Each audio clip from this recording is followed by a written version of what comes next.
On this episode of the Ice Team podcast, I got Drew Aspinwall with me. You guys have already met Drew. He's the one making this all happen for us. And we got a special guest for us today. We're doing something different. On all the podcasts so far, you've seen this long table, multiple guests, right? It's Drew and I, and we're calling in somebody to talk about a very important topic right now called Red Lake. Yes. Everyone flocks to Red Lake from all over the ice belt, even in warm climates, early ice, and we have earlier than normal ice, it seems like. So we're going to call the one and only Matt Breuer, Ice Team Pro, longtime guide in Red Lake, North Country Guide Service. We're going to tune him in here. We're going to tell some fun stories. We date back decades, him and I, on this lake, and we're going to touch on some stuff to get you ready for a great time. I mean, it's on Red. We're going to have ice. People are already ice fishing. Absolutely. We've heard people walking out, and it's Monday right now. Monday. We just got done with another ice show. Yep. Rock and roll. Just before we get Matt on the phone, what's your best guess at when people will actually be ice fishing Red Lake? Oh, man, I would think next week.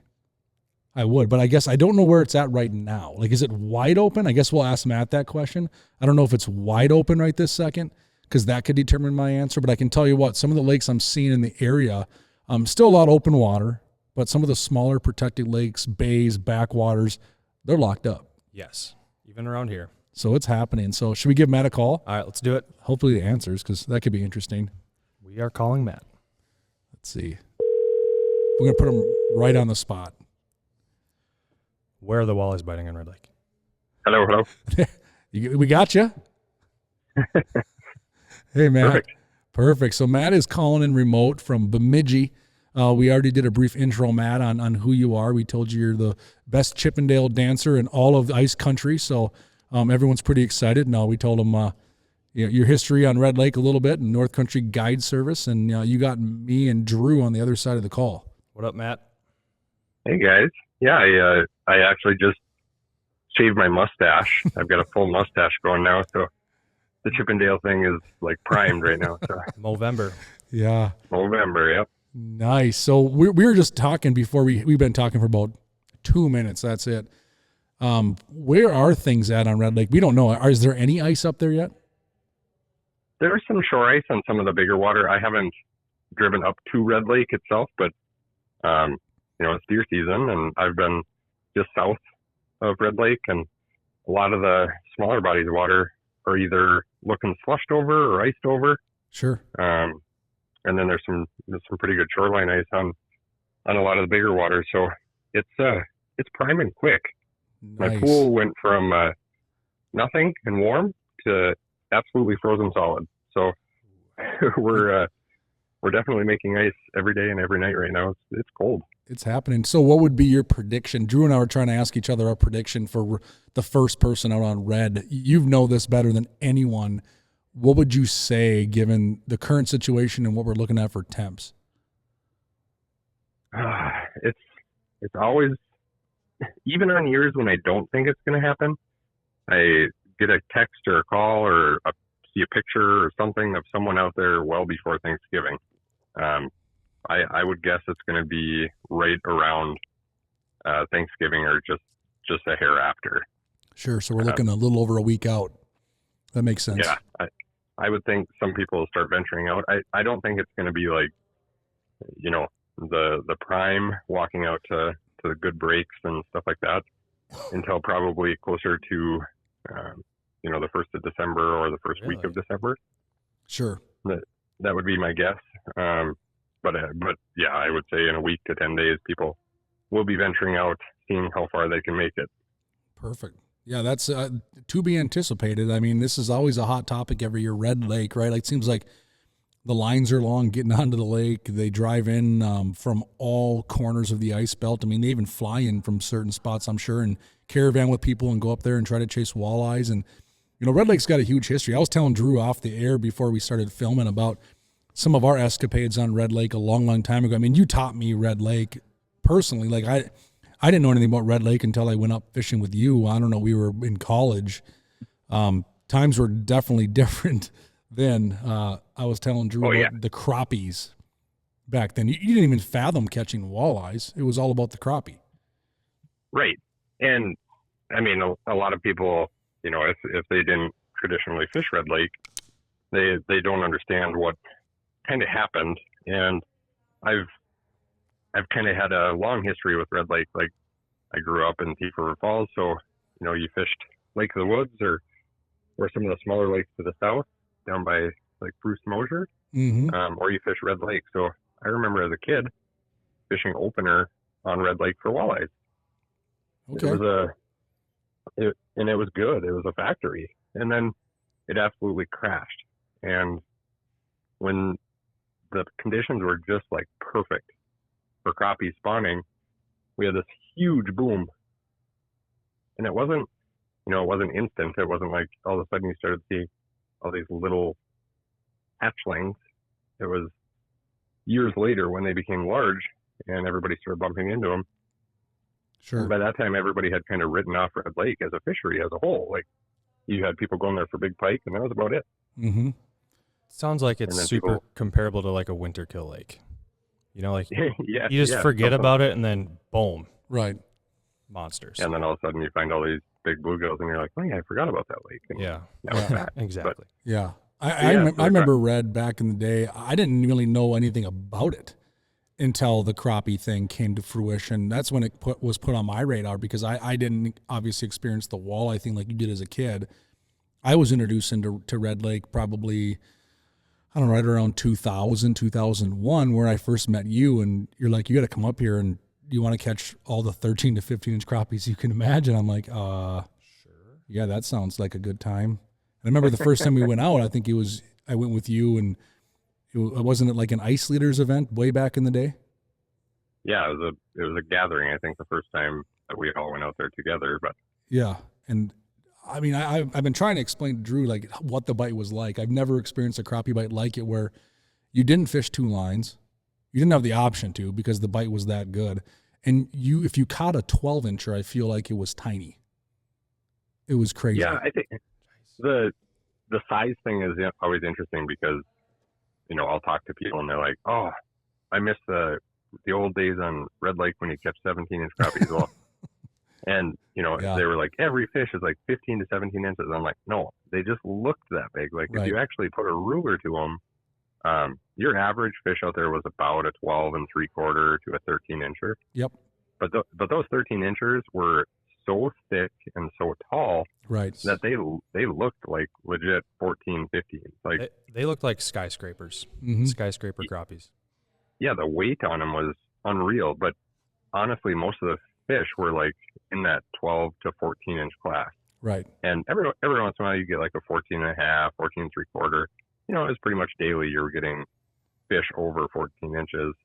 But a true 15 and over, they were pretty rare. Like a few here and there. And people always argue with me, and I'm like, I ran rentals up there. that was how my rental business started. So there were days where I'd see 200 crappies in a day out of the rental houses. Jesus. And I was measuring a lot of them. You know how analytical I am. Yeah. So yep. I was measuring a ton of them, and they were, people are like, God, that's the biggest crappie I've ever caught. It's got to be 16 inches, and it'd be like 14 and an eighth. Yeah. But they legit were. That 14 and an eighth puts most 16 inches to shame as far as weight. Right. How big was the one on West Wind's wall? Remember that one above the bar? I think that was like 15 and a half or 15 3/4. Yeah, there was a mega on the wall. I remember it was, in Adam Bartusik terms, a mega on the wall. I remember we would go to that bar either after fishing or when we first meet up and come up with a game plan. And there was always that really big one on the wall that everyone like would take pictures with and stare at. And that was kind of like the sought after, I want to go catch one of those. I remember it being big, like a 2-pound class fish. Oh yeah. Easy. Yep. Yeah. I have a funny story, like bringing back my childhood. Like, I remember pulling spinners for walleyes out there, like just Lindy Little Joe spinners behind my dad's little Starcraft boat. And, you'd catch walleyes and you'd catch some perch. And then I started guiding out there, and I'm telling my dad, like, you have to come fish Red Lake. You have to come when I have time or when I have a free day. You need to come down and fish. And finally I talked him into coming, and I remember you were at my cabin many, many, many times. But it was about a 40-minute drive to Red Lake from my cabin, and sure. to the cabin we lived in. And on that 40-minute drive, my dad's like, I don't know what's so special about this. I remember catching crappies when we used to walleye fish out there. So he remembers catching walleyes or crappies in like the 80s, Mm-hmm. and he remembers them being big. But we get up there, and you always fish the structure above the ice, not below the ice. So we go out by my rentals, and there's a porta potty like right in the center between my 8 rental houses. Sure. And we drill 2 holes and set up the porta boat right next to the porta potty. And my dad's like, why are we doing this? And I'm like, just trust me, it's fine. And we were kind of fishing all the shade surrounded by all those houses. I had all the berms and banks up from plowing, and it was just a perfect scenario. And we dropped down, and we put bobbers on, and his bobber went down almost immediately. And he's reeling it up, and he's like, I've never caught a bass out of here. And I'm like, God. I'm like, Dad, it's a crappie. There are no bass in here. He's like, I've never seen a mouth that big. This is the biggest mouth I've ever seen on a crappie. And it's like a 14-incher. Yeah. Just chilling under the biff. Yeah, the size of them when they would come up that hole, I would never forget the mouths. And it wasn't just the one mouth. It was mouth after mouth after mouth. Like every drop. The fastest crappie bite. Yeah, I would agree. It was insane. Didn't you catch? I remember this might have been even pre social media back in the forum days. I feel like you used to catch some of your biggest red lake crappies in the spring. I feel like I remember you showing pictures of real 15s that you'd catch in the springtime, and I remember even you not having a conversation. This would have been 20 years ago, where you're like, you know what? I catch bigger crappies in the spring, and no one's really doing it. Arguably now the crappie bite's just tough in general, but I know back during the heyday, you used to smile because you'd catch these giant tuxedo-ridden 15-inchers in May. Yeah, the open water fishing was kind of low key. Like, in the winter, once it was really established, those first like 4 or 5 years of the boom, like my rental houses were full and we were guiding up there all the time, but it wasn't like it is now. I mean, you could go up there and, you'd see 1,000 people, but you didn't see people living there. Like people would come up and they live there for like a month. Yeah. Back then it was, the weekends were really busy. The weekdays were pretty calm. And then in spring, you'd basically just have resorters and locals. So, sure. You might see like 40 boats, and you had the entire shoreline, and there were crappies littered across almost the entire thing. And yeah, it was a blast. And you'd catch giant pike mixed in that were up chasing, and then you catch random walleyes. I caught more walleyes in the spring, like bobber fishing for crappies, than I would in the winter. Sure. By far back then. Yeah. Wow. And like I remember a day with rest in peace Jim Hudson. Mm-hmm. One of the fondest memories I have of Jim was he came up and crashed on our couch for a weekend, and we spent every morning up there. And we had one day where we caught like a 26-inch eye. We had a 36 and a half inch pike. Jim caught a 39 and 3/4, and the crappie limit back then was 15. Sure. So we were catching our 15, and then going home, and I was poor. I was living on scraps and trying to pay for college. So you'd eat those 15 crappies every night, and I mean, that spring especially was one of the best I'd ever seen, and that day with Jim was one of the best days I've ever had on the lake. And there were a lot of days that were pretty comparable, so that was saying a lot. But it was really good fishing. What a memory! It's changed, but it's still good fishing. I'd be lying if I didn't cut up some 14, 15-inch class crappies on Red Lake back in the heyday. So I think most people did when you went up there. You'd tie into some and you just start throwing them on the ice, and there wasn't really it wasn't like finding a 14-inch crappie, or let's say you were fortunate for a 14 and a half or one around 15. It wasn't like finding it on a 800-acre lake, right? Where you feel like you caught this is crazy. Like the pictures from above of that lake during the spring would show aerial shots of multiple block long schools of crappies so black and thick you couldn't see through them. I've always heard about that picture, but I've never seen it. Yeah, it exists. If anyone's listening that has that photo, I would love to see it. Yeah, it was pretty wild. I mean, I love the crappie thing, but it's funny you mentioned pike because I remember in the last couple of years we went up there, we would target pike. I remember we would catch these crappies and it was fun. But after you did the crappie thing, I'm sure, Matt, you can relate better than anybody. It got kind of boring because it sounds very egotistical to say that, but when you catch 100 fish all that size and you do it 4 days in a row, it gets boring. So then we started realizing every night someone would tie into a really big pike. Almost every single night, someone would have an opportunity to catch a big pike. So then we started targeting these big pike with, we were using flyer jigs, airplane jigs, big tubes. And I remember going to Thorn Brothers and telling them like their professional plus ice rod way back in the day and saying, I'm going to develop these rods so I can pike fish through the ice, not lake trout fish. Is there something different I should do? And Lonnie Murphy was like, not really. And I remember going to Red Lake and targeting pike, not crappies, during the heyday. Mm-hmm. And we'd always catch one. I remember it being, that some of my largest pike to date still were through the ice on Red Lake, probably in 2004 to 2006. That sound about right? Yeah. I mean, that would be like 2004 was like kind of I would say the epicenter of it all. So right. 2004, 2005. Yeah. And in the spring, we were talking about being sick of it. Like I was guiding up there so often, and you can only watch a bobber go down so many times, right? Like it never gets old. It is the term people use for watching a bobber go down. Mm-hmm. I promise it gets old. Yeah.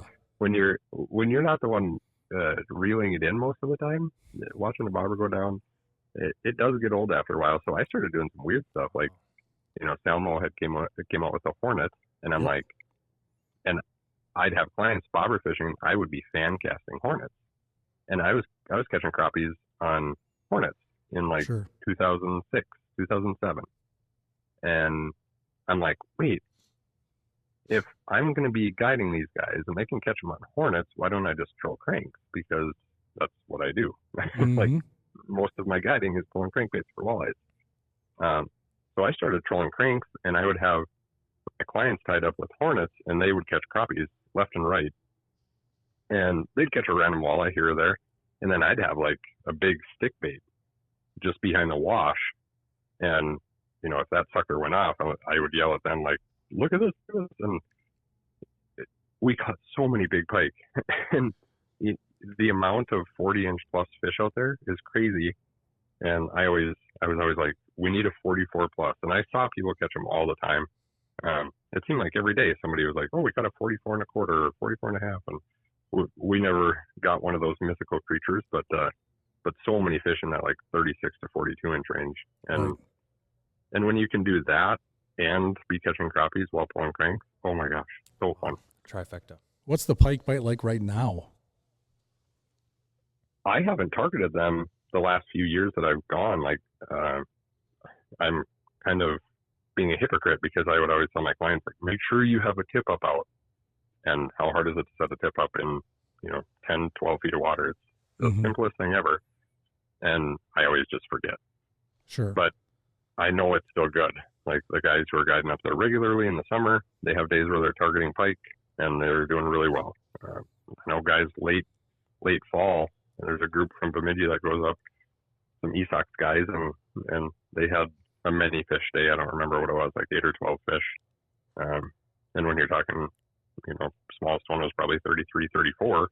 That's a really good day. So yeah. I know they're still in there aplenty, but I haven't targeted them myself for probably 2 or 3 years now. Sure. Question, Matt. Back to the tip up thing. So you said it's the simplest thing ever to rig a tip up in, 0 to 12 feet of water. What exactly?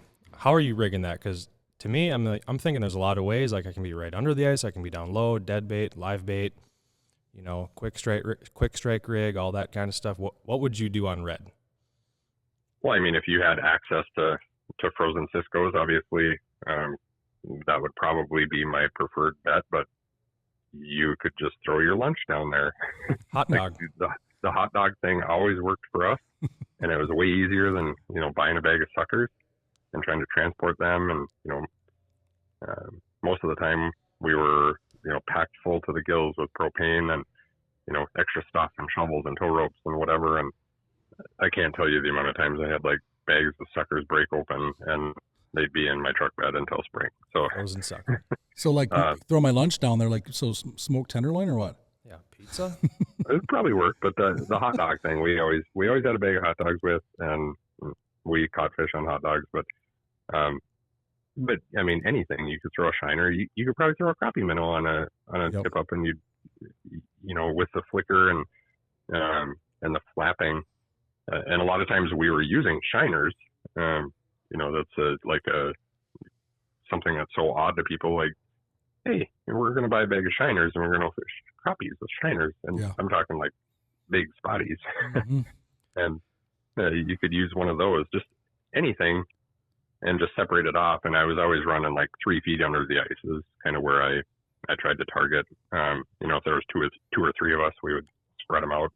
One guy 2-3 feet down, and one guy halfway down the water column, and one guy low, and then kind of see where things go. But as soon as you got that first bite, everybody was always pulling up. It was always higher in the water column is where you're always catching them, it seemed like. I remember during the heyday talking about, you know, shiners and crappies. I remember talking to taxidermists, and I know there was taxidermists during those heydays on Red Lake that stayed in business because of Red Lake crappies.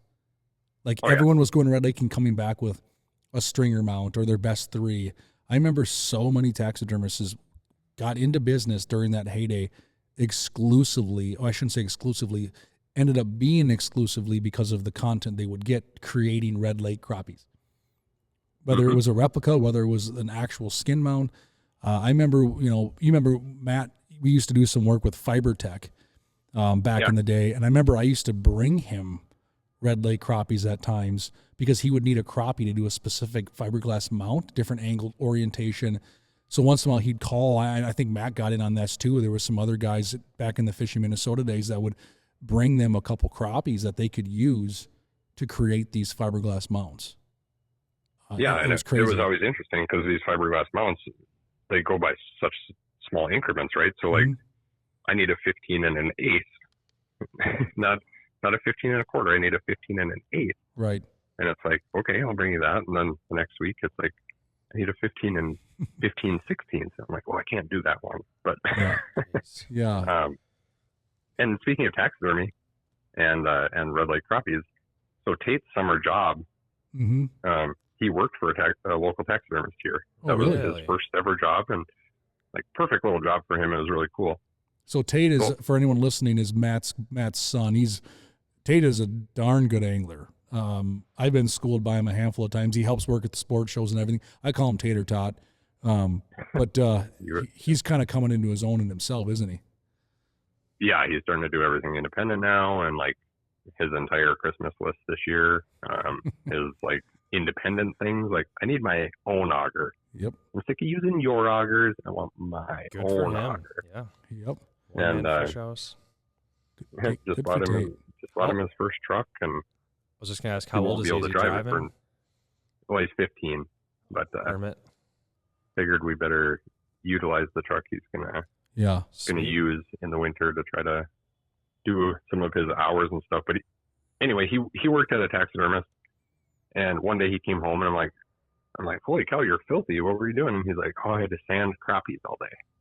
Oh my God. I'm like, oh, this time of year, that's kind of weird that you're sanding crappies. And he's like, yeah, there was a big swath of crappies that came in from Red Lake, and the taxidermist is mounting them, and he had me sanding them all day. And I'm like, wait, like, how big are these crappies, and how many are we talking? He's like, I don't know.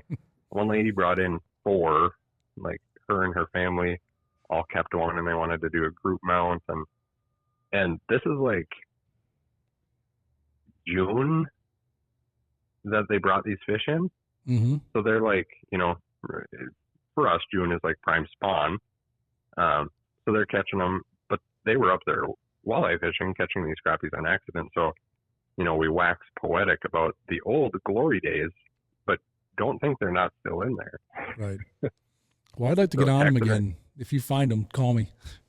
That sounds like fun. Yeah. If I could I found time for this phone call.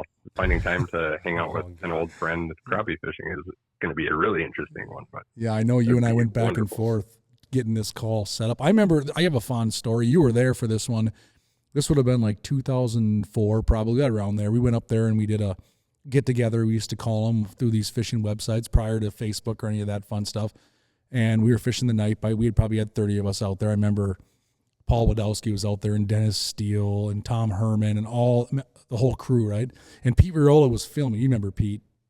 He was filming an episode of the Ice Leaders web series thing, and we were catching crappies, and everyone was on them. We were having fun, and I remember we started the whole episode in West Wind, and we looked up at that crappie on the wall and said, well, that's what we're going after today. We're going to try to catch one of those. And I remember setting the hook into a fish. I remember you coming over. I remember Brian Jones coming over. I remember Rick being there and the whole crew. I got a crowd of people around me, and I'm fighting this thing for 10 seconds, 30 seconds, and I know it's not a pike. And I'm fighting this thing, and I see it come next to the hole, and it's shiny. I'm like, this is the one. I remember looking up at the camera at Pete, and I go, this is the West Wind crappie. This is the one. And all of a sudden it comes up the hole, and it makes the scene of the camera, and I just watch everyone laugh and back away, and it was a big old sheephead. Sheeper. Yep. Love it. Yeah. Big old sheephead. I remember the words, this is the biggest crappie I've ever seen. Yep. That's what I said. When it flashed past the hole. Yeah, I remember looking at it, and it was a 3.5 pound sheephead, and I remember going, this is a 17. Like, this is a freak. And I remember it coming up the hole or going by the hole, and I'm like, in my heart, I'm like, that's what this is. I can see it. It's not a pike. It's not a walleye. And it comes up the hole, and I remember everyone just laugh. And I think Dennis Steele wanted to keep it for catfish bait or something. But I remember that memory very well. I love watching people catch sheephead because it's always funny because they're never trying to catch a sheephead. Yeah. Like, oh, I got a 6-pound largemouth on. Boom, big sheeper. Yeah. Oh, yeah. But those sheephead definitely kept you on your toes. And I remember you guys cutting through pressure ridges. We'd go on top of the pressure ridge where the sheet of ice would slide on top of each other, and you put extensions on or double extensions, even if you didn't need them, to get through that extra sheet of ice. Because to your comment at the beginning of this conversation, you fished what was on top of the ice. So if you looked at all the guides like yourself, and there was others up there too, they were always fishing the pressure ridges. And to the normal city guy, let's call it for layman's terms, they were scared to death of the pressure ridge. They wouldn't go anywhere near it because they think they were going to fall through. But what happened up there, as you know, is the sheets of ice, they wouldn't just buckle, they would fall on top of each other. And then you would drill through them, and it created oxygen, it created bait fish, it created a number of different things, and it would draw fish in. It was a legit pattern. Well, and my theory, this isn't proven, but my theory on it too was, if you've ever noticed when you're ice fishing, especially early ice, like when you drill, a lot of times you'll see like bugs and stuff frozen into the bottom of the ice. Mm-hmm. So bugs that held on to the bitter end, and then, they die and they get trapped in that very bottom layer of ice.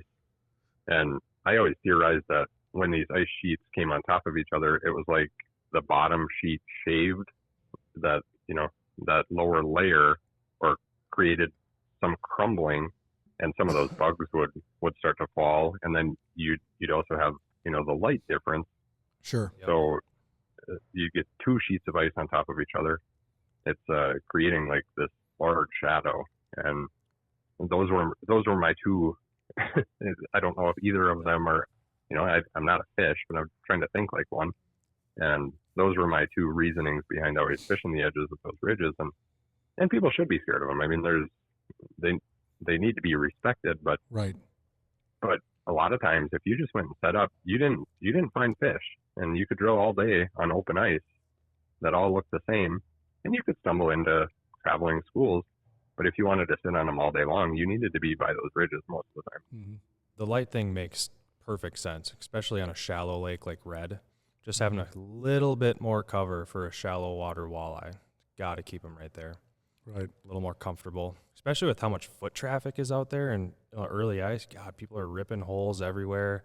Making noise and. Yeah, like wearing your ice cleats and stuff. Like sometimes you just got to stay put. Right. Matt, you remember the iBots? Oh, of course. I was trying to tell Drew a little bit about the iBots and how they were legendary back in the day, and they've obviously disbanded now, unless I'm not aware of them resurfacing. They were kind of on I guess you can call it was the International Brotherhood of Triangulists. Did I get that right? Yes, yeah. And they were like an on ice gang of some degree. Yeah, I hate to call them a cult, but they were definitely a cult. Yeah, they were a cult. I remember I was telling Drew and Tom, one of our guys here in marketing, one of their initiations was to take a depth bomb, the weight, and clip it on the middle of inside your nose. Yeah. And I don't care how tough you think you are, that hurts. It hurts. That hurts. And then it would initiate you into their group, and they would leave you alone on the ice as you're trying to guide. Otherwise, they'd give you a hard time. I know you had some run-ins with the iBots. You knew some of them, and they were pretty legendary. And they, like you said, they lived on the ice. They would create these shanty towns on the ice. They were living out there. I love those guys. Yeah. I would be lying if I said that I never did the depth bomb thing, and Sure. I'd probably be lying if I said I didn't have a patch somewhere in my house. You've been sworn in. It was a brotherhood, and those guys. You know, I didn't get a lot of the intel because I didn't live up there, and I wasn't guiding every day out there, so I didn't get a lot of the intel. But you'd hear from one of the guys.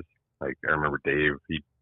All of a sudden there'd be a call, and he'd be like, "This is the spot, and you can come over. You can't bring clients." And we would just whack away on them, and it'd just be laughter and fun and jokes, and they were truly a really cool crew and awesome anglers. Like, they knew how to find them. They had their finger on the pulse of those crappies.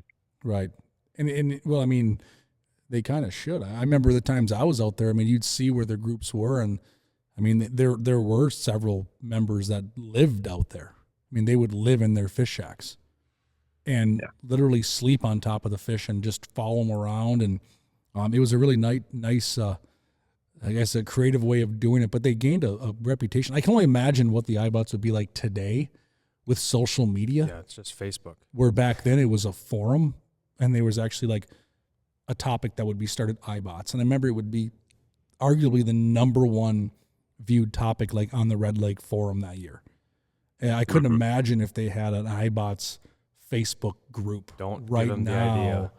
And with that kind of platform and the attention this lake is getting, how powerful it would be. It would be something to behold, I bet. Yeah, but there were so many members that were so secretive. I wouldn't doubt if it still exists, and they have little secret meetings in the woods up in Washfield. Oh my God. Like, love that. They were really secretive. So I don't know if social media is really something for them, but definitely, like, they were legends. And in the days of the online forums, if one of them spoke, you listened, and they knew what was going on. Yeah, they'd have little things in their signatures on the forums that said like iBot member or whatever. And yeah, you're right. They definitely had a following, and they would have frequent some of the bars here and there up there and engage in some conversation. But yeah, you are right. The vast majority of that iBot group probably didn't want to be seen or known. They wanted to fly under the radar. A lot of speaking in tongue. Yeah. Wow. Different language and all kinds of stuff. And oh boy, the good old days. I remember I told Drew and others, and my kids know this. I mean, there was many times. I went to school at Mankato State. Obviously, you were up in Bemidji. There was many times those years I would leave Mankato, Minnesota at 4:30 on a Friday and drive all the way to your place. And we would hit the ice pretty hard for a couple of days, and we'd drive back. Just things we did. And you even came down my way before. You drive all the way down to Mankato. I mean, I didn't show you as good of a time as you did in Bemidji in terms of fishing, but you know, I remember some of those memories very well. Some of my fondest memories of, you know, my background in fishing happens in some of those years. On what we learned from each other. We had to teach, we had to find out from mistakes and errors, and a whole lot of fun without a fraction of the tools we have today. And it surprised me just how well we actually did, if you really think about it. And go ahead. Well, go ahead, Drew. I'll say I've done the exact same thing throughout college. Just day trip up to Red, try to catch your limit quick in your buddy's car and zip on back, just, you know, chugging monsters the whole way back because you're so tired. But same thing with us. Like, we had no idea what we're doing. Just brought an auger, 2 Vexilars, a couple poles, and just had at it. Just go out and drill holes and start fishing them. Mm-hmm. But it's crazy to, like, talk about these memories, right? So, like, the first few years, Matt, that we were fishing together, like, GPS had just come out. Yeah. like people don't understand that it didn't exist Right. once upon a time. So like I think we both had like maybe the old Garmin 12 or whatever, Remember where the there's H2O? no structure. It's just Oh. the H2O was like a game changer. Yeah, it was. But it was still just this tiny little screen that had dots on it, and those were your marks, and you just went to them, and they didn't mean anything. They didn't show you any structure or anything. But yeah, like I remember hand augering, and like one of the first times I ice fished out there, my auger wouldn't start, and luckily I had a backup hand auger in my truck, and I was setting up in a Scout 2000 with a plastic floor. Like people don't even know what half of these things are. People are like, hand auger, like suitcase style fish house.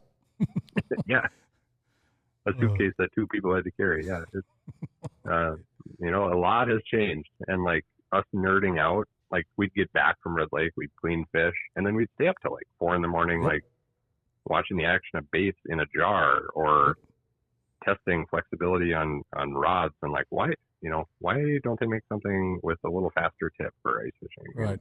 Like, I mean, we used to just nerd out, and now, I mean, if you came up now, we'd go up there and we'd come back and we'd fall asleep watching you guys are old men or something. Where's Tate? Can I go fishing with Tate this year up there? I remember sleeping on Matt's couch and being so darn warm because I'd wake up and your whole zoo of dogs would be laying on top of me. You know, I remember you had at least 2 short hairs, didn't you? Yeah, 2 short hairs. Yeah, and I remember they would just kind of have a free-for-all in your living room, and I'd crash on the couch, and they'd be there. But yeah, that's part of the fun, though. I mean, like, whether it was you and me chasing crappies on Red, or we were driving over to Jonesy's on Cass and bushwhacking into these back spots to try to find fish.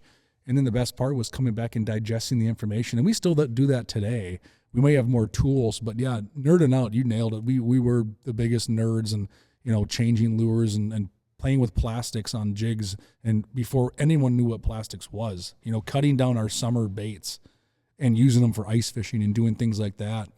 But I'll tell you what, I mean, we stayed in the forefront, and that's what was fun. And that's what was necessary, I think, back then to really play at that level, right? Where nowadays you have tools. I mean, I always tell my kids, like, you know, people that have the ability to afford the tools nowadays are good out of the gate, where, you know, 20 years ago, you had to be good. You had to really, truly study this sport to stay on the fish and be on the cutting edge. Yeah, and like you just made me think of, I remember looking all over Bemidji and then actually ending up at Reed's and talking to Jeff Arnold, and I'm like, I need a split ring tool. And he's like, why would you need a split ring tool? And I'm like, I want to change hooks, and I'm sick of like breaking my fingernails, and like I want something to make it easier. And I remember Jeff special ordering me a split ring tool that was small enough for fishing lures, because you could get them like farm size at like Fleet. But I remember him special ordering me one, and like, how many 20-year-olds you know that are running around with a split ring tool now versus back then? Like, I was probably one of 5 20-year-olds with a split ring tool, right? And now everyone probably has one in their tackle box. Mm-hmm. It's just changed so much, and it's really cool to see. I mean, and to know that, you know, like Clam and Dave and so many people along the way have helped grow the sport the way it has. It's really cool. Don't get me wrong, I miss having lakes all to myself. You know, back in the day, I could take my snowmobile for a ride through the Chippewa National Forest, and I'd be all by myself. Yep. And now, as there's people chainsawing their way back, and so don't get me wrong, I miss those days. But to see the sport excel is what's really important. The older I get, I love seeing other people enjoy it. So Matt, next week or the week after this Thanksgiving, if you're going to Red Lake, what are any advice or tips or strategy that, like, let's say there's 3 things I need to bring to Red Lake in 2 weeks. What am I bringing that I can't live without? That you can't live without. Or even just strategies, I should say. I was going to say, it's kind of obvious. Obviously, an auger, a house, and a rod. Sure. Like specific. But we can get to the nitty-gritty stuff here.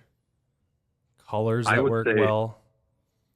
I would say there's there's never a time when I fished Red Lake in like the last several years where I wasn't using a blade spoon.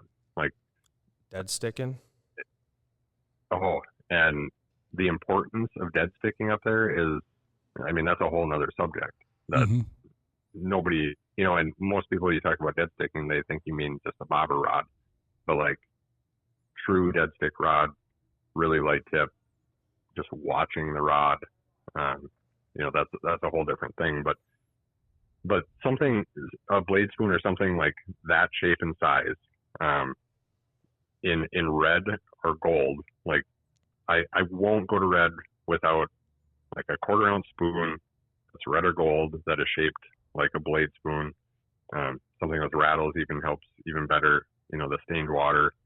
That would be one of the most important things. And then, yeah, probably a dead stick rod.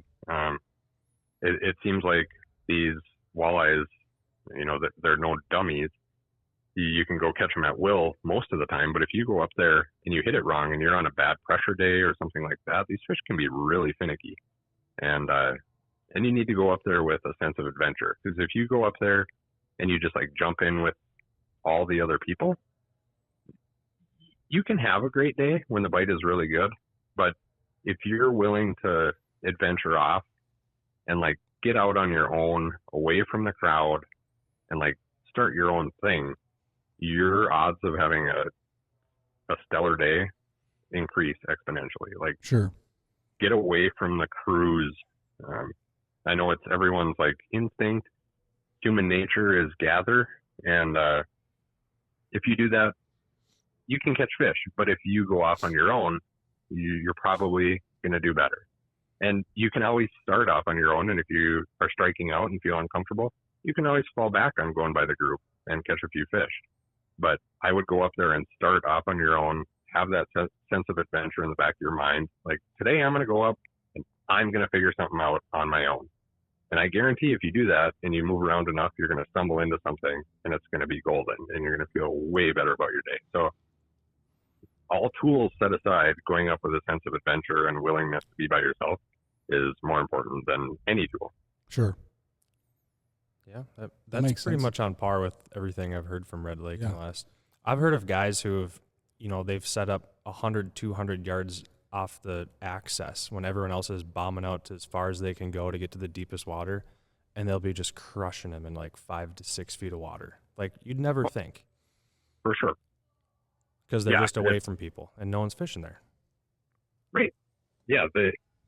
Everybody, you think about it, everybody comes out of the access and it's like an atom bomb, right? So Yes. it's like real tight at the bottom and then it just explodes as they hit the break line.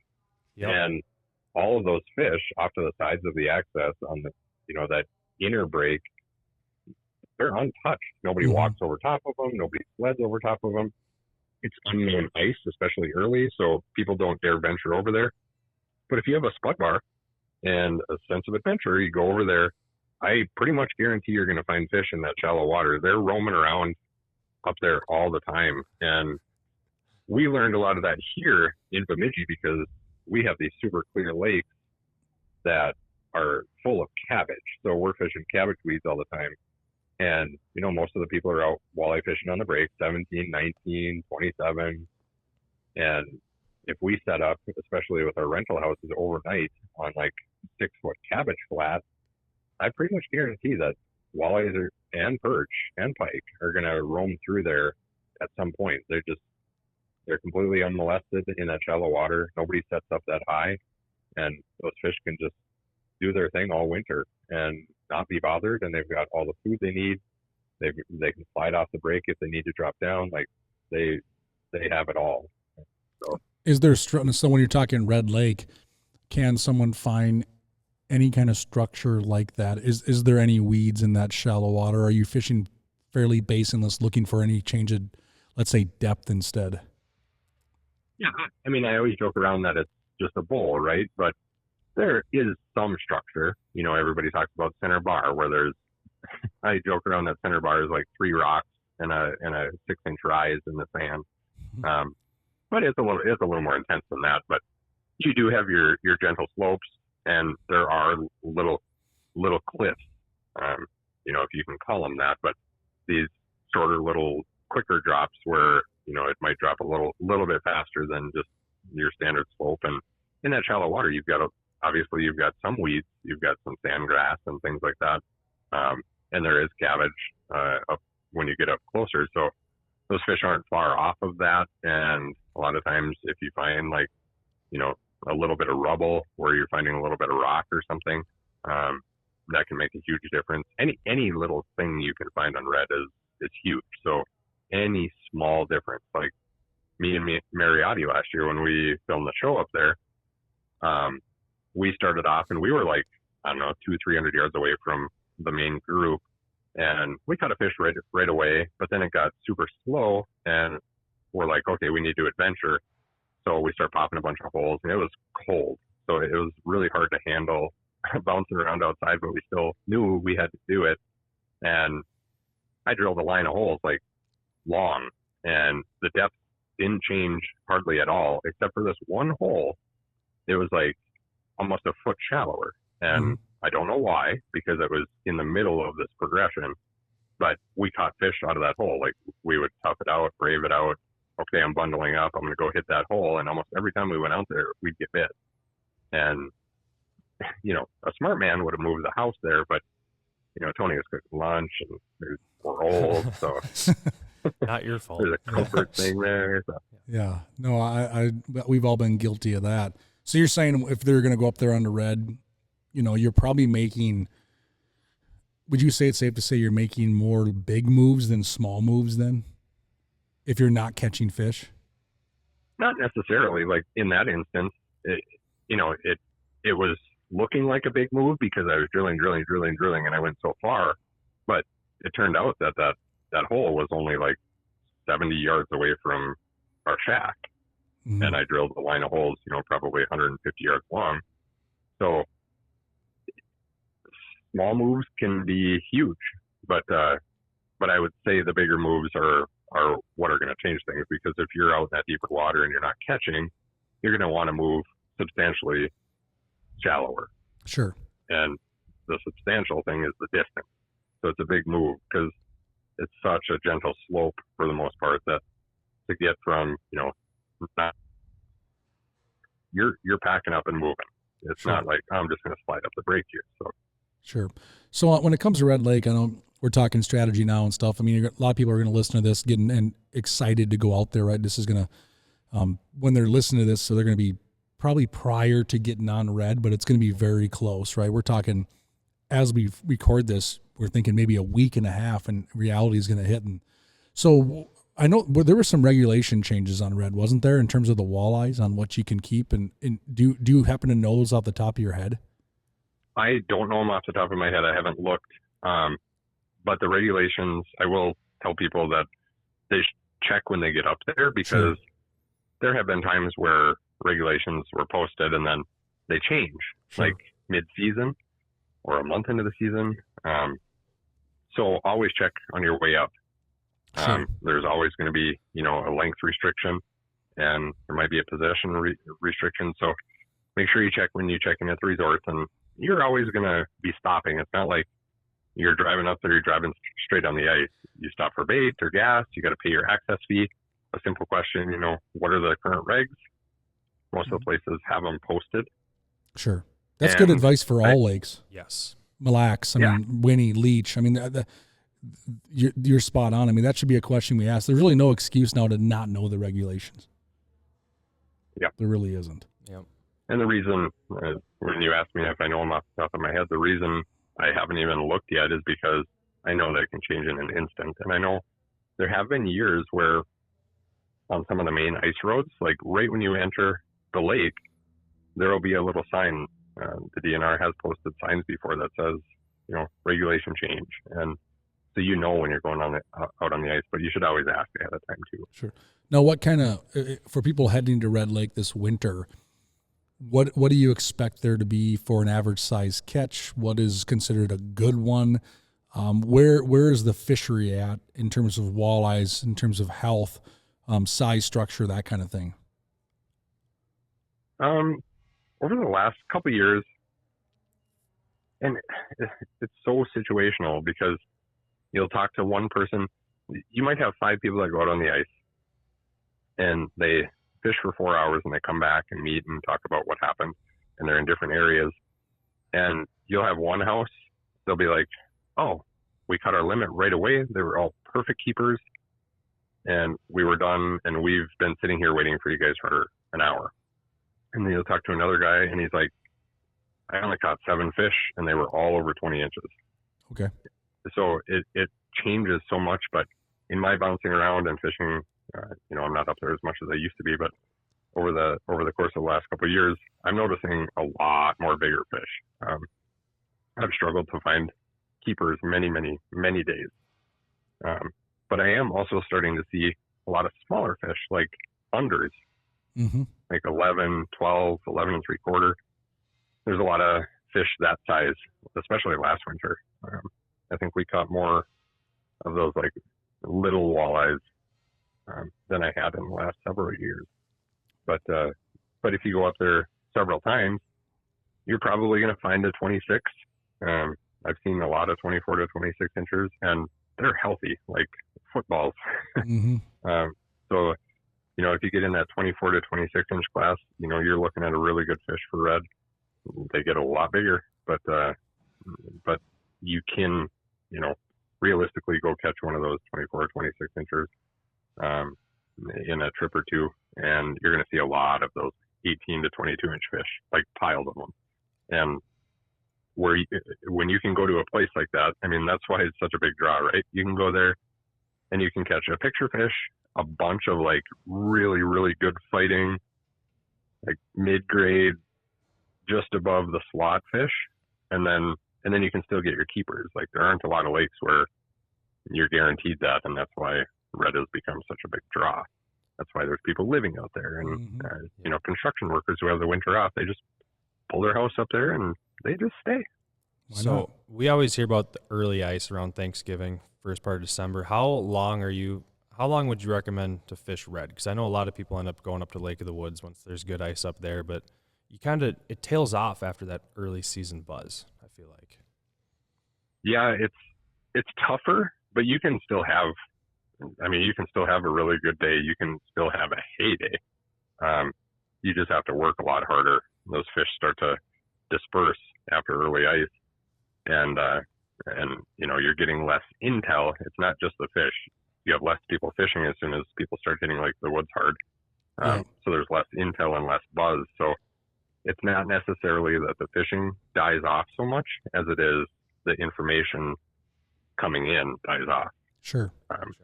Are you seeing a similar bite, let's say, to Lake of the Woods, where it's just dead at night? Right. But I've seen some giant walleyes come through at night, but nobody's fishing at night, so you really don't hear about it very often. Sure. But now with the introduction of, all these nicer houses and people spending more time out on the ice, you're starting to see it a lot more often. Those cult guys are probably still fishing at night, your buddies from the early 2000s. Yeah. What's your largest red lake walleye? I actually caught a 26 3/4 with, I was actually with Studer.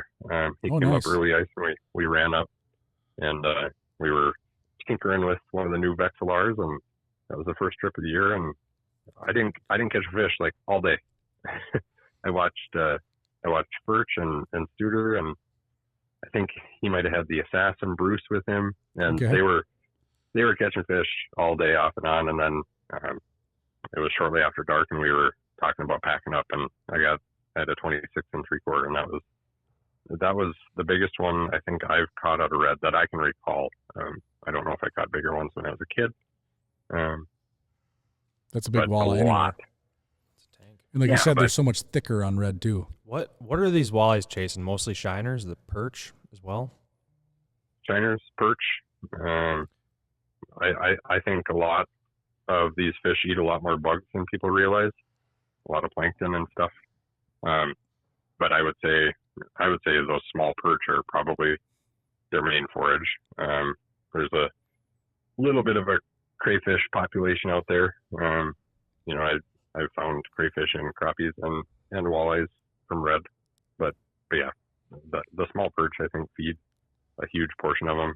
And then there are tulipies out there, and there are burbot. So, Burbot. Yeah, nobody realizes such a shallow portion of the lake. And the lake as a whole gets quite deep. But there's oil out there for them to eat as well. So. Sure. So, but I don't really ever hear of anybody catching eel pout at all during the winter months on red. So, are they even, let's say, living in the areas that we're fishing? Yeah. Oh yeah. Yeah. When we ran rentals up there, pretty regularly people were catching burbot. At night, I assume. Yeah, in the middle of the night, like 2, 3 in the morning. Sometimes midday, but I'd see, I don't know, 2 or 3 a weekend when I was running rentals. So there's a lot more than people realize, but they're not really much for targetable size. Like the biggest one I've ever seen out there is probably 3 pounds or so. A lot of those smaller ones. That's why I kind of thought of it when I was thinking of foods for walleye, because the walleye, 24, 26 inch walleye will make a really good meal out of a 12-inch burbot. Yep. Yeah, it's interesting. I never thought of eel pout on red, but it makes sense. Why not? I mean, there's probably all kinds of stuff in that lake we don't realize exists, whether it's probably some bluegill, some bass of some type. We just don't really encounter them during the winter months, when that's when the majority of people, like you've said, flock to Red Lake. And that's what, it just blows my mind following it on social media to see the lines of people waiting to get on these resorts, mile of cars backed up waiting to get on the ice, and then the caravan out there and people lining up everywhere.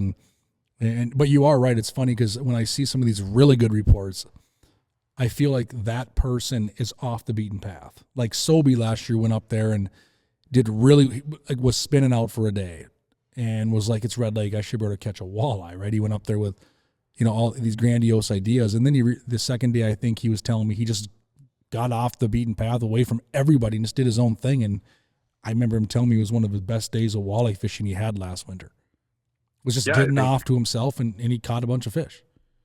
Yeah, I think him and I were talked or text when he was up there. And yeah, I remember it was either the first day or the first morning, he was like beating his head against the wall. He's like, "It's terrible. Mm-hmm.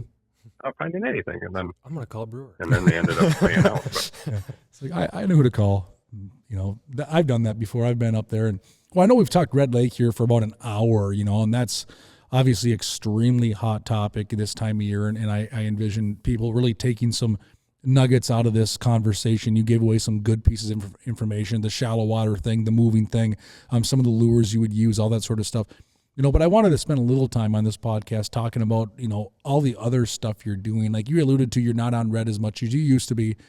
You're still guiding a lot in the Bemidji area. You're doing a lot of stuff there. I know one of your big passions is catching big bluegill.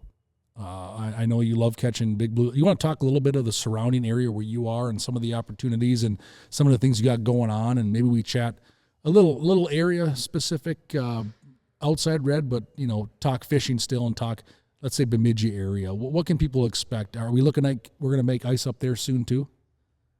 Yeah, I would say it's not far away. I'm still in hunting mode, so I'm watching lakes pretty heavy, and I'm not watching them for ice. It's a shame to say that, but I'm watching them for duck hunting. Sure. And, we've still got a little bit of duck hunting left, and I'm starting to run out of options. So, when I know that the duck season is coming to a close because I can't break ice to get out anymore, then it's time to get the ice gear out, and we're getting pretty close. So I would say some of the smaller lakes around here, they all get driven by because everybody's under red, but Bemidji is a gem. I think most ice fishermen in Minnesota realize how good the Bemidji area is. I mean, sure. One of Bemidji's draws is there's like 300 lakes within 30 minutes of City Hall. So sure, there's a lot of options. Yeah. And when you get out by me, I'm a little closer to the Chippewa. I'm a little closer to like black duck. So the amount of lakes for me just grows. So sure. Well, I haven't fished red in years because I get stuck in Bemidji. So, yeah. and for good cause, right? I just haven't done the Red Lake walleye thing in a few years now because every time I go that direction, like you just alluded to, we end up in Bemidji, usually with you or fishing with you and Holmgren or whoever, other members of the team, hanging out and chasing down some fish. And it's just, I mean, we're coming up there in a few weeks, so we're excited. It's always a stop we look forward to, but there's so many good opportunities, like you alluded to on Red. Even like people think about Mille Lacs, they're so like Mille Lacs. Well, there's 100 lakes, like you said, Lake Bemidji area where you can catch quality fish too. So I think that's always unique, and I know that's where you're spending a lot of your time lately, is some of those surrounding lakes. And you anticipate it being a good season? Is everything shaping up for? Are we going to see some giant pictures on Matt Breuer's Facebook page this winter? Yeah, I mean, I've got, as I've gotten older, the less I get out for myself because, kids keep me busy with this or that, and I'm working a full-time job. Plus, I'm guiding, and I have the crew working guiding and promotions. I'm just not a young buck anymore. But sure. But as I do, that when you have a kid that's addicted, mm-hmm. and they're starting to come into their prime, but they can't drive yet, so I have to go. Yep. So the last couple of years, I think I've fished more in the last couple of years than I have in 15. Yeah. For myself, because me and Tate will go out, and even he'll come with me to go check on renters, and then he'll be like, "We're chasing perch on Bemidji today," after we check on the rental houses. So why not? That would normally be time I would go home and cook supper, and he's forcing my hand, and we're staying out fishing and grabbing a pizza on the way home instead. So you're living a young life again. And for anyone listening to this, you can come talk to Matt and Tate at the St. Paul Ice Show. They'll be hanging out in the Clam and Ice Team booth. So, I mean, you can definitely pick their brains in person and talk Red Lake or anything like that. I love, every time I go fishing with Matt, I mean, we've taught each other a lot of stuff. I feel like you've taught me a lot more than I've taught you. But one thing I've always thought was interesting when we go fishing up north, or you come down my direction, is the drastic, let's say, size of presentations we use, right? Where I come up your way. I remember one time it was you, me, and Bruce Mosher, and I think Jeff Beckwith years ago went fishing, and I grabbed a number 12 little jig, had my 2-pound line and a spring bobber rod, and you guys are looking at me like I was a tourist. And I remember you're like, "What are you doing?" I'm like, "I'm going to catch bluegills." They're like, "Our bluegills actually eat food up here." And I remember you guys were fishing bigger baits, catching a bunch of fish. And then I've also seen the reciprocal value where I've had guys come down, let's say to the pressured Twin Cities, with size 8 jigs and things like that. And you look at them, you're like, you're going to have a hard time catching them. I've always thought that was a very interesting angle, because even like John Crane, JC, right? The lure wizard has come down to the Twin Cities and fished some of our lakes on photo shoots or get-togethers. And I'll even notice he will be fishing, what I would consider larger than what you need to catch fish in our area. I've always thought that was interesting, because I remember one day you schooled me on crappie, on like a teardrop jig and crappie minnows catching bluegill. You whooped me, and I'm up there what we consider finesse fishing these bluegills. And I remember you saying, like, put a crappie minnow on them. Like, a crappie minnow? I've never used a crappie minnow for a bluegill in my life. Spring? That happened this spring. On crappie minnows? Yeah. Weren't you using crappie minnows that day, Brewer? Oh, I didn't have any minnows. Yeah, you and Tate were using crappie minnows. Yeah. I mean, just the old classic bite and big presentation and being still. Yeah. I think something you taught me is the speed fishing in the metro is like you're moving all the time, whereas here, like, I've been doing this a long time, and we've kind of figured some stuff out. So, like, once we find a pot of fish, we just kind of stick with them. Sure. And we know there's going to be a big one eventually. But I remember coming down and fishing with you. Like, I remember fishing Minnetonka one time, and we're like bay to bay to bay to bay to bay, and I'm like, we just fished like 9 lakes in half a day. Yep. Like, that would have been 9 different lakes for me. Yep. And yeah, the size thing, it's so hard for someone like me to understand that, because if I throw on like a 10 or 12 with like a single Euro, I'm going to catch like 4-inch bluegills all day long, because our lakes are flooded. But if I throw on like a spoon with like a Medusa, just packed with maggots, I'll start to catch, crappies, and then I'll be catching the giant bluegills that can actually fit that whole spoon in their mouth. And yeah, I'll have those little bluegills pecking away. But for me, when I go down to the cities and you're like, you need to put this on, and I'm like, I'm going to catch little bluegills all day long.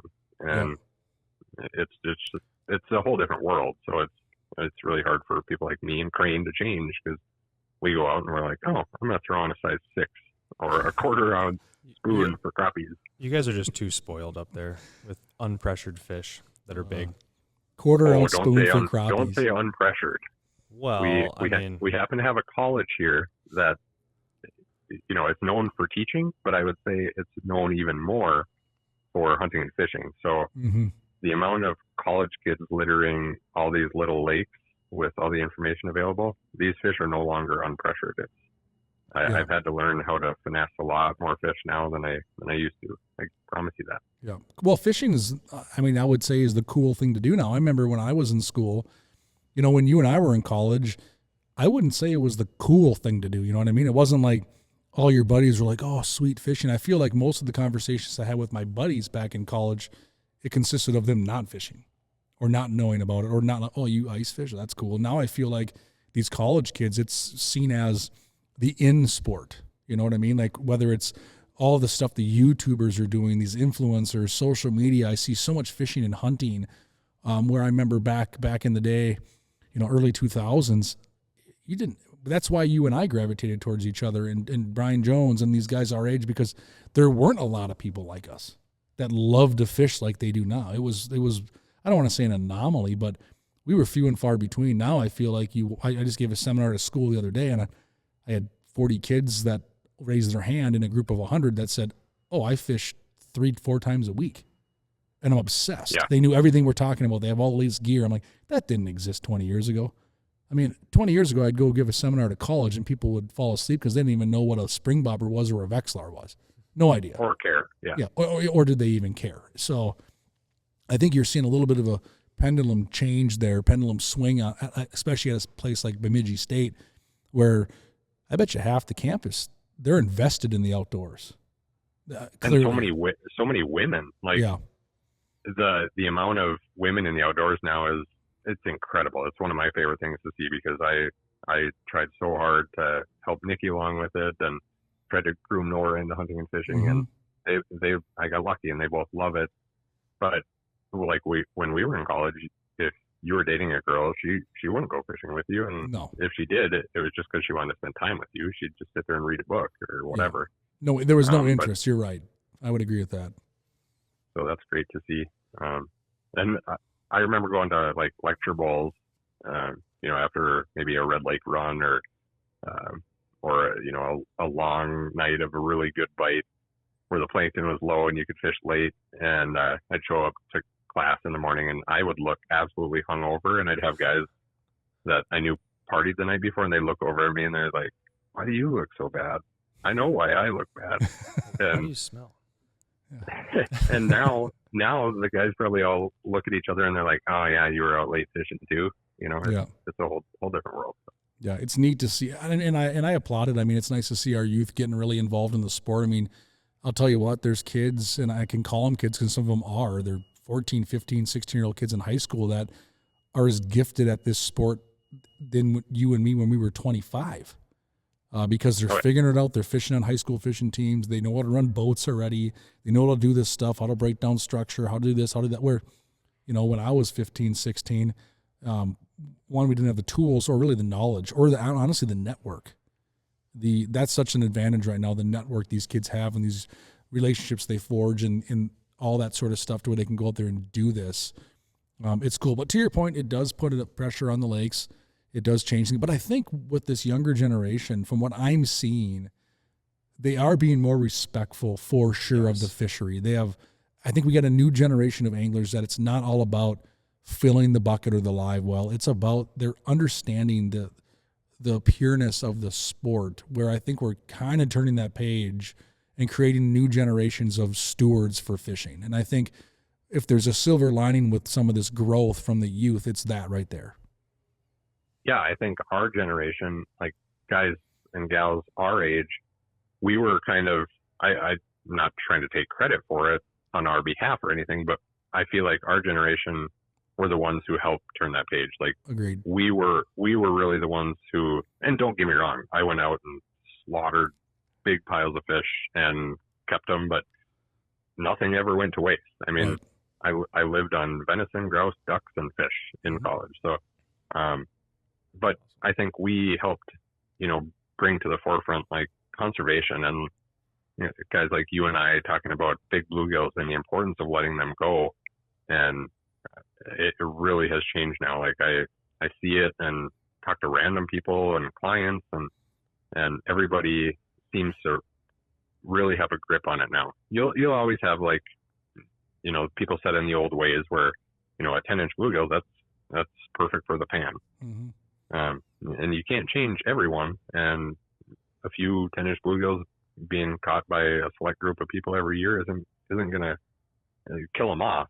But the more people who understand that, those big male gills protect the bed and protect the resource, and they lead to more fish and bigger fish and good genetics, the more people that understand it, the better. So I think that we've done a really good job as a whole, as a community. So, yep, I would agree with that.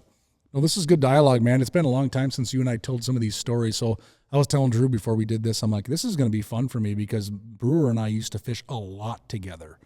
It was probably too much because it wasn't like we both went to Bemidji State. We were, as the crow flies, 5 hours away from each other. And I think it was almost like every week we were connecting either on a lake up north, down south, wherever, at an event, at a show, doing stuff. And it was a whole lot of fun, and we really got after it. And, I think those are some of my fondest memories of fishing was, back when we were learning, what to do and what not to do. And I think it to some degree shaped who we are today as anglers. It was a whole lot of fun. I don't know, man. It's something I'll never forget. Yeah, I remember my wife.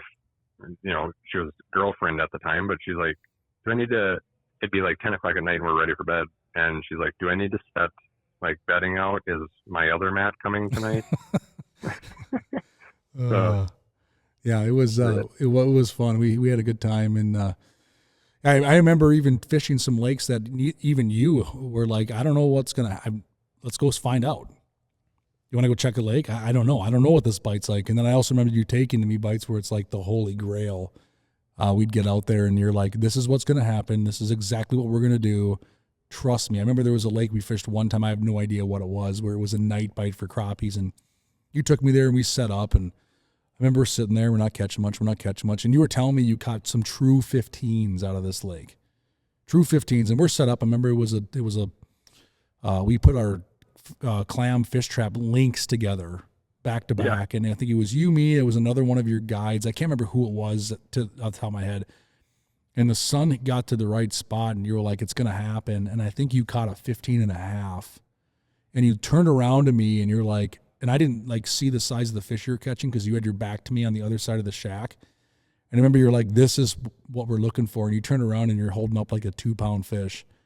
I remember at that moment, I'm like, dude, you're so dialed. It's not even funny. And to you, it was just like, I knew this was going to happen. Like you were like, I'm going to show you one of my pets. Just wait. Right. Jeez. And you did. And it was an absolute trophy size fish. And I remember the look on your face was just like, yeah, mic drop. I told you this was going to happen. I remember being like, oh man, I wish I lived up there. I remember thinking, I'm going to drive 5 hours back to 12 inchers. Holy cow, get the camera to you just laughing at us down there going, oh, those are babies. It was always exciting heading up that way and chasing some of those bites. Yeah, there's a lot of them I have no clue about. Mm-hmm. There's days where I look and some of the college kids around here will post a picture and I'm like, I have no idea where that kid is. And I really want to find that bite, but I'm just too old to try anymore. That's going to be enrolling in Bemidji State. Yeah. Open classes here. Breuer's back in Bemidji State. Connecting. Trying to get on some of these fishing clubs. I'm just networking. Yeah. You ever heard of the iBots? Yeah. I'll sit in the parking lot at the end of the day with like 3 rods in the back. It'll be like friends. Billy Madison when he's got to go back to high school. You'll have the collar popped up and the T-top ready to rock and roll. Actually, I'll tell you what, you'd fit in now. It seems like we were just talking today at lunch. We had Austin Felix here, and we were chatting about how 90s trends, even in fishing, is coming back. Well, never know. Maybe there you go. Maybe that's your calling, is to, visit the school, do a few seminars, gain a few spots. You never know. Perfect. Well, Matt, you know what? We'll probably, think about wrapping it up here. There's a lot of information we're throwing at you. But again, I want to reiterate, and we touched on this in many of these podcasts as we have our pro staff on, that I'm telling you right now, I've known Matt Breuer for, I don't know, it's been 25 years. And I'm telling you, like, it's the tiniest tip of the iceberg on what he's telling you in the hour and 15 minutes we talked. Matt is an absolute wealth of information. And I encourage you, again, if you see Matt at a show or an in-store, our pros are there to talk fishing. Yeah, they're going to answer questions on what's working, what's not working. But I encourage anyone listening or watching this to touch base with any of these pros. Whether it's Matt or whether it's his son Tate, who's as knowledgeable as any 15-year-old kid you're ever going to come across at a show. So if you're a young freshman in high school and you're looking at getting involved in the sport or, challenging yourself, I encourage you to walk up to some of our young pros at a show as well and continue the conversation and get some of your questions answered. So, Matt, you've been an absolute awesome ambassador for this sport. I still consider you one of the largest unsung heroes. We have many of them that, someday I hope your name graces that Hall of Fame list, because there's things you've done for fishing ever since being young to now to help everyone catch more fish. And I know I won't take it for granted, and I don't think others do either. Well, I appreciate the words, and I appreciate you guys having me on. This has been a trip down memory lane, and it's got me, it truly, like I said, I was still in hunting mode, but now I kind of want to go get everything out, and I'm ready. I'm ready. Yep. Get the fish tank out on the coffee table there and let Nikki see, knock the rust off and show her what we used to do back in the day and test some of these lures and get ready. Because I think you're right. I think in a week or so, you may see people walking around in your neck of the woods. And shortly thereafter, Thanksgiving, that time frame, I bet you we see reports all over social media of people catching fish through a hole in the ice. Yeah, we're not far away. Yep. All right, Matty, well, it's been an absolute honor. I know I'm going to see you in a few weeks at the St. Paul Ice Show, and then we'll definitely do some fishing again this winter like we do every year. And I know Drew's excited. We all got to connect last year and chase some walleyes. And of course, the conversations after fishing at dinner are just as fun, and we're looking forward to that. And that's what something all anglers should embrace, is not just the fishing, but the camaraderie and the conversations and the stories and the memories. That's why we do what we do. That's right. Awesome. Well, thanks, brother. We will chat with you again soon. And, on behalf of Ice Team, you got Matt Breuer on the other line here calling in. You got Drew Aspinwall and Matt Johnson coming at you here for another episode of Ice Team Podcast. And we're looking to hit the ice. It is coming very soon. Otherwise, come find us at a sports show. Ask some questions here. Tune in, comment if there's things you want to see, any other questions you might have, and we will come back at you again with another episode of the podcast in the very near future. Thanks.